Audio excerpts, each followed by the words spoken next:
They told you the serpent was evil, that the garden was paradise, that God was love and obedience was the key to salvation.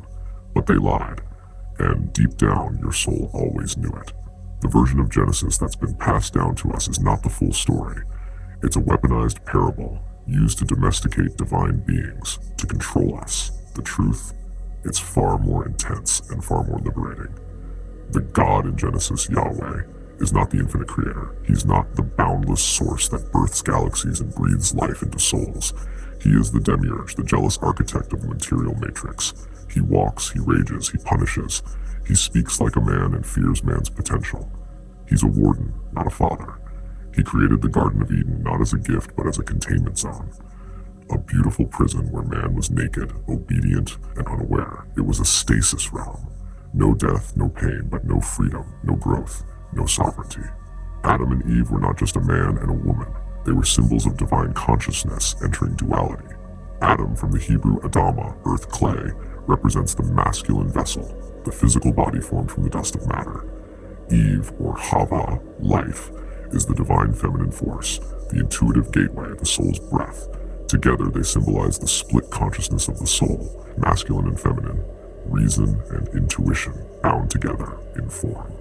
Their story is our story, the descent of divine light into a biological vessel. The garden wasn't heaven. It was a lab, a testing chamber, a stage where obedience was demanded and forbidden knowledge was placed just within reach. Then came the serpent, vilified for thousands of years. But the serpent was no devil. It was the awakener, the sacred trickster, the same archetype found across all ancient traditions, the one who breaks illusions, the one who offers the red pill. It told Eve the truth. You will not die. You will become as gods, knowing good and evil. That wasn't a lie. That was the moment of awakening. The fruit wasn't an apple. It was knowledge. The knowledge of polarity, of consequence, of self-awareness. It was the ignition of sovereignty. When Eve took the fruit, she wasn't sinning. She was initiating humanity's evolution. She didn't damn mankind. She freed it from ignorance. And when Adam followed, their eyes were opened. For the first time, they saw the system for what it was. They were cast out, not for wickedness, but for waking up. That was never a fall, it was a rise. The tragedy is that they flipped the script. They called the serpent the enemy to make you fear your own awakening. They made obedience look holy and rebellion look evil. They turned knowledge into sin and blind servitude into righteousness. Religion was built on that inversion, to keep you ashamed of your power and afraid of your potential. But the truth is this. The serpent was the real bringer of light.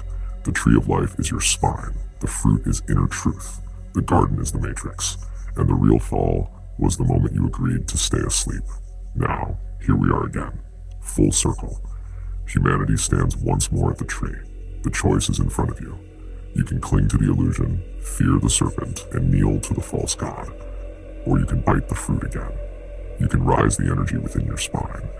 You can reclaim the tree of life that lives within your body. You can burn the veil and remember what they tried to erase.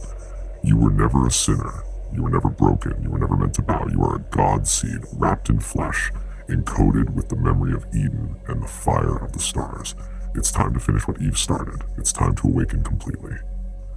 You were told this world was created by God, that earth was the crown jewel of divine love, that nature, stars, and cycles were all part of a grand, benevolent design. But once again, they lied.